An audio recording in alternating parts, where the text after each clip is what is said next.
Like नहीं करे तो लाइक करें, कमेंट करें और मुझे बताएं। Dear students, now come to see a question on belt drive. Belt drive के ऊपर ऑलरेडी हम लोग काफ़ी सारे क्वेश्चन कर चुके हैं।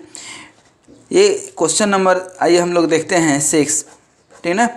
इस चैनल को जो है आप प्रमोट कीजिए, क्योंकि ये आपका अपना चैनल है, ठीक ना। मैं भी एक मेरा बचपन से जो है एक स्लोगन है जो मुझे बहुत अच्छा लगता था, they alone lives who live for others. मैं आपके लिए ये वीडियो बनाता हूँ और आप खुद के लिए पढ़िए, ज़्यादा से ज़्यादा इनको देखिए, तो आप प्रैक्टिस कीजिएगा तो आपको ही फ़ायदा होगा और जो है कहीं ना कहीं ये काम भी आएगा और मेंटल एबिलिटी भी बढ़ाएगा। तो आइए इस क्वेश्चन को हम लोग देखते हैं। सबसे पहले इस क्वेश्चन में लिखिए कि क्या गिवन है। तो आइए, ये चूँकि क्वेश्चन नंबर 1 ऑलरेडी हम लोग कर चुके हैं, क्वेश्चन 6 कर रहे हैं।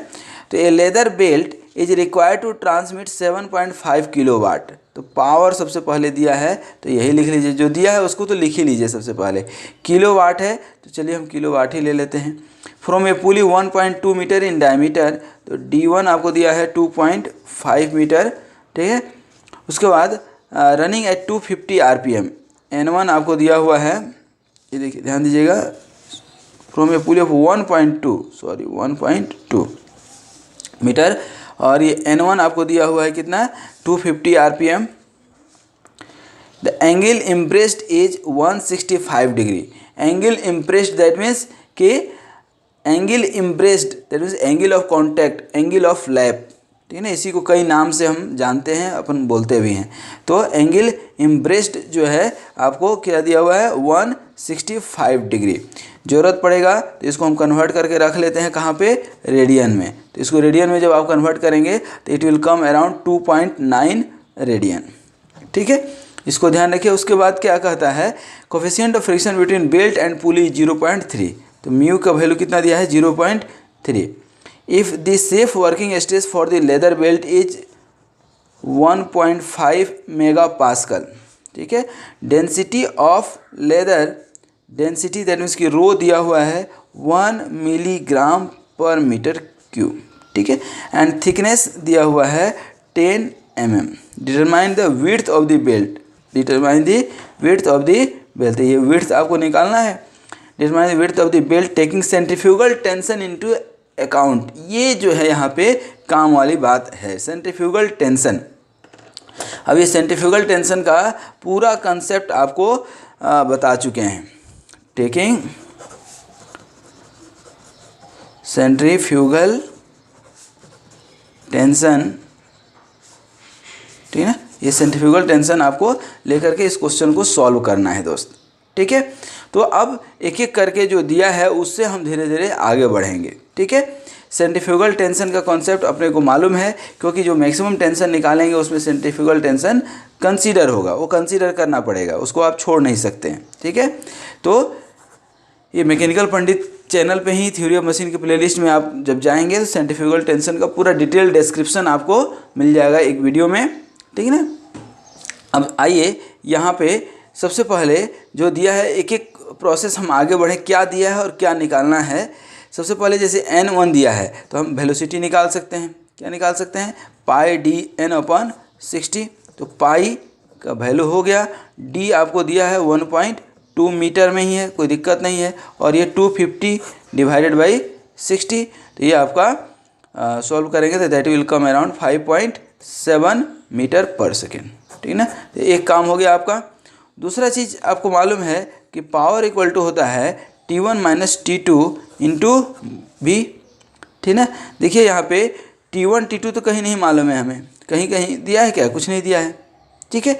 लेकिन P दिया है और V हमें निकल गया है। तो P कितना दिया है, 7.5 दिया है, किलोवाट दिया है, तो 10⁻³ कर लें हम।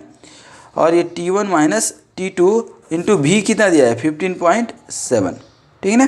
तो यहाँ से आप निकालेंगे तो आपको T1 minus T2 equal to जो डिवाइड कर दीजिए 15.7 से, तो T1 माइनस T2 जो है आपका आ जाएगा 477 न्यूटन, ठीक है ना। एक पार्ट आपको ये मिल गया T1 T2। दूसरा एक T1 T2 का इक्वेशन होता है क्या, T1 upon T2 equal to e⁻μθ, ये आपको मालूम है, ठीक है ना। एक T1 T2 में मिल गया इक्वेशन, एक और इक्वेशन इससे मिल जाए, क्योंकि ये E और म्यू का वैल्यू आपको दिया हुआ था कहीं यहाँ पे 0.3, देखिए यहाँ पे 0.3, और थीटा की वैल्यू दिया है 2.9 दिया है। तो अब इससे आप निकालेंगे T1 अपन T2 का वैल्यू, तो ये आपको लगभग 2.37 या 4 मान लीजिए, तो ये आपको 2 मिल गया, ठीक है। अब यहाँ पे मालूम है T1 इक्वल टू आप क्या रख सकते हैं 2.37 T2, और इस T1 का वैल्यू यहाँ रख दीजिए, तो क्या हो जाएगा from equation 1 keeping the value of T1 into equation 1, तो 2.37 T2 माइनस T2 हो जाएगा कि नहीं 477, तो यहाँ से 2.37 करेंगे तो 1.37 बचेगा, ठीक है ना 1.37, तो दैट मीन्स कि T2 निकालेंगे तो ये 477 अपन क्या हो जाएगा 1.37। इस तरह से ये T2 आपका निकल जाएगा कितना 342 न्यूटन, और अब T1 निकल जाएगा 2.37 T2। तो इस तरह से आप T2 का वैल्यू यहाँ 342 रख देंगे, तो T1 आपका निकल जाएगा 824 न्यूटन। दैट मीन्स यहाँ पे इन समरी जो है इन नट सेल यदि हम यहाँ पे लिखना चाहें तो ये T1 हमारा निकल गया है कितना 824 न्यूटन, और ये T2 ये क्वेश्चन नंबर आपका 6 का ही पार्ट है, T2 निकल गया हमारा 342 न्यूटन, ठीक है। अब उसके बाद इतना मेहनत करने के बाद ये T1 और T2 हमने निकाल लिया। दूसरा चीज़ क्या बोल रहा है यहाँ पे ध्यान दीजिए, taking centrifugal tension into account, that means कि अब सेंट्रीफ्यूगल टेंशन निकालें। तो अब सेंट्रीफ्यूगल टेंशन कैसे निकलता है, तो सेंट्रीफ्यूगल टेंशन निकलता है TC इक्वल टू mv², ये हम लोग पढ़ चुके हैं, ठीक है ना। आप हमारे प्लेलिस्ट में जाएंगे इस मैकेनिकल पंडित चैनल पे, ठीक है ना, तो आपको थ्योरी ऑफ मशीन प्लेलिस्ट के अंदर ये सेंट्रीफ्यूगल टेंशन का वीडियो मिल जाएगा, ठीक है ना। और लेक्चर नंबर उसमें जो है 53 या 54 होगा, ठीक है।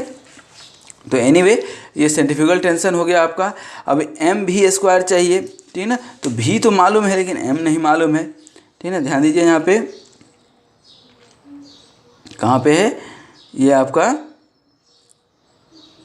देखिए ये n दिया हुआ था तो आपने यहाँ v निकाला है, ठीक है ना। और m जो है अब कैसे निकलेगा मास, तो मास इक्वल टू क्या होता है ध्यान दीजिए, mass equal to cross sectional area, ठीक है ना, cross sectional area into length क्या हो गया वॉल्यूम, ये अपने आप में वॉल्यूम हो गया, इनटू डेंसिटी, क्योंकि मास क्या होता है वॉल्यूम इनटू डेंसिटी, तो वॉल्यूम बेल्ट का क्या होगा cross sectional area into length. अब क्रॉस सेक्शनल एरिया क्या होता है, अब आप एक बेल्ट यहाँ पे बनाएंगे तो यही आपका जो है क्रॉस सेक्शनल एरिया होता था, यही आपका बेल्ट है, ठीक है, यही आपका क्रॉस सेक्शनल एरिया आपको दिखेगा कुछ इस तरह से, ठीक है ना। ये क्रॉस सेक्शनल एरिया और ये लेंथ, ठीक है ना। तो ये वॉल्यूम तो क्रॉस सेक्शनल एरिया क्या हो गया, ये विड्थ देखिए कितना है b, और ये थिकनेस t, तो ये क्या हो जाएगा b into T into length. अब लेंथ ऑफ द बेल्ट तो कहीं दिया नहीं है, ठीक है ना, दिया है क्या देखिए यहाँ पे लेंथ ऑफ द बेल्ट अभी कहीं नहीं दिया है, ठीक है ना। लेंथ ऑफ द बेल्ट हमने जो है नहीं दिया है, तो हम यहाँ पे पर मीटर क्यों दिया है, एक चीज़ यहाँ पे है, तो यहाँ पे टेकिंग सेंट्रीफ्यूगल टेंशन, तो यहाँ पे पर मीटर, यहाँ पे आप ध्यान दीजिएगा मास भी जो है पर यूनिट लेंथ ही हम लोग निकालते थे, ठीक है ना, तो पर यूनिट लेंथ ही यह निकालेंगे, तो b इंटू टी हो गया, और लेंथ कितना लेंगे 1, और डेंसिटी भी दिया है 1 मिलीग्राम दिया है, तो 1 मिलीग्राम तो 10 टू द पावर क्या हो जाएगा ग्राम में चेंज करेंगे, ठीक है ना, तो ये क्या है मिलीग्राम है, ठीक है ना, तो मिलीग्राम है, तो ये क्या हो जाएगा आपका 10 to the power -3 gram, milligram दिया है ना, तो 3 डेंसिटी हो जाएगा, ठीक है ना। यहाँ पे ध्यान दीजिए b तो हमें मालूम ही नहीं है, तो b अपनी जगह पे रहने दीजिए। t कितना है 10 mm, ठीक है ना 10 mm, अब ये 10 mm में, तो 10 ठीक है mm में यदि हम लेना चाहें तो 10 mm, और ये अब हम पर मीटर लिए हैं और ये mm में ले रहे हैं तो सब गड़बड़ हो जाएगा। तो इसको सबको जो है हमें या तो मीटर में लें या मिलीमीटर में लें, ठीक ना। तो ये जो है मास जो है आपको निकालना किस में है, केजी में निकालना है, ठीक है ना, केजी में निकालना है। तो ये कितना हो जाएगा, इसको आप उसमें कन्वर्ट कर लीजिए 0.01 मीटर में। तो ये 1 इंटू ये 1000 सीधा ले लीजिए आप डेंसिटी, ठीक है ना। ये मिलीग्राम में दिया है तो मिलीग्राम में ही जो है ले लेते हैं, ठीक है ना। ये मीटर क्यूब में है तो mm में ले लिए, तो ये कन्वर्ट हो गया क्या 1000 में। तो ये कितना हो जाएगा, ये आप कन्वर्ट करेंगे तो ये हो जाएगा 10, और ये b तो मालूम था ही नहीं, ये क्या हो गया केजी में, ठीक है ना, केजी पर यूनिट लेंथ। अब centrifugal tension TC equal to आप निकालेंगे m, दैट मीन्स कि 10 इंटू बी और v स्क्वायर। ये v अभी आप निकाले हैं कहीं पे, ये 15.7, ये क्या हो गया 15.7 का स्क्वायर। तो इस तरह से ये आपका 2.46 इंटू बी किलो न्यूटन आ जाएगा TC। तो ये अभी TC निकला, लेकिन किसके टर्म में निकला, B के टर्म में निकला। तो ये इक्वेशन यहाँ पे आपको एक मिल गया। दूसरा जो मैक्सिमम टेंशन होता है किसी भी बेल्ट में, मैक्सिमम टेंशन, तो आपको मालूम है मैक्सिमम टेंशन दैट मीन्स कि sigma into BT, stress, permissible stress and cross sectional area. तो ये परमिसिबल स्ट्रेस दिया है 1.5 मेगा पास्कल। देखिए यहाँ पे 1.5 मेगा पास्कल है, तो 10⁶ कर लें, और B तो अभी मालूम ही नहीं है, यही तो निकालना है अपने को, और T 0.01 मीटर, इसको मीटर में कन्वर्ट करेंगे हम, ठीक है ना। ये मीटर में कन्वर्ट हो गया। तो इसको जब आप निकालेंगे तो that you will get here 15 B kilo Newton. तो ये आपका दूसरा हो गया, दूसरा इसको पार्ट मान लीजिए, ठीक ना। अब T जो है मैक्सिमम टेंशन ही क्या होता है T1 प्लस TC।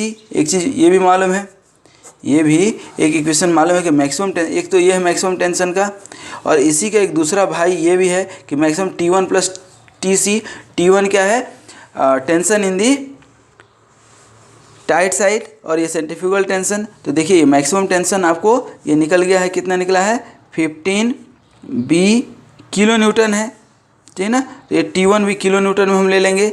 T1, अब T1 कहीं यहाँ पे निकाले हैं, देखिए यहाँ पे T1 824, ठीक है ना, ये 824 न्यूटन में है, और यहाँ पे हम क्या ले रहे हैं किलो न्यूटन में। तो ये 824 0.824 ले लेंगे किलो न्यूटन में, यदि ले रहे हैं तो ये सब किलो न्यूटन में है। और TC क्या है यहाँ पे 15 इंटू B, सॉरी TC ये यहाँ पे 2.46 B, यही है ना TC। तो T plus T1 plus TC, T का वैल्यू यहाँ पे निकल गया, T1 का वैल्यू आप यहाँ पे निकाले हुए हैं 824 न्यूटन है, तो 0.824 किलो न्यूटन हो जाएगा, ठीक है। और यहाँ पे 2.46 B हो जाएगा, ठीक ना। तो अब इसको इधर माइनस कर देंगे, ठीक है ना, माइनस करेंगे तो ये 13 पॉइंट समथिंग आ जाएगा, ठीक है ना।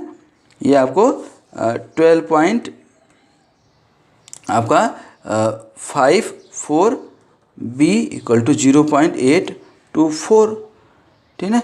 तो ये B इक्वल टू क्या हो जाएगा 0.824 अपन ये क्या हो जाएगा 12.54, जो भी वैल्यू आएगा वो मीटर में, इसको mm में कन्वर्ट कर देंगे तो ये आपका आ जाएगा 65.8 mm। तो देखिए इस तरह से आपका ये क्या निकल गया, विड्थ निकल गया, ठीक है ना। इस जो क्वेश्चन में आपको मांग रहा था विड्थ, तो देखिए इतना मेहनत के बाद हमारा विड्थ निकला है। क्यों कि यहाँ पे सेंट्रीफ्यूगल टेंशन अकाउंट में है, तो हम यहाँ पे मैक्सिमम टेंशन एक फार्मूला से निकाल लिए और दूसरे फार्मूला से यहाँ से निकाल लिए, ठीक है। उसके बाद आपको T1 और T2 भी निकाल लिए हैं, ठीक है ना, क्योंकि पावर दिया हुआ था, और T1 हमें इसलिए ज़रूरत पड़ता है क्योंकि मैक्सिमम टेंशन यहाँ पे निकालना था हमें, ठीक है। T1 प्लस TC, ठीक है ना। तो इस तरह से आप जो है इस तरह से ये क्वेश्चन बना सकते हैं। तो लेट देम प्रैक्टिस, ठीक है ना, आप प्रैक्टिस कीजिए इनको और बनाइए इस क्वेश्चन को। ये क्वेश्चन नंबर 1 2 भी हम बता चुके हैं, ठीक है ना। तो मैं आपके लिए दे alone live who live for others, तो मैं आपके लिए जो है मेहनत कर रहा हूँ। आप खुद के लिए पहले मेहनत कीजिए, फिर जब एक मुकाम पे आप पहुँचेंगे तो आप भी दूसरों का ज़रूर मेहनत कीजिएगा, दूसरों के लिए मेहनत कीजिएगा। तो thanks for watching this video and keep watching, promote this channel. स्वस्थ रहिए, मस्त रहिए और मुस्कुराते रहिए।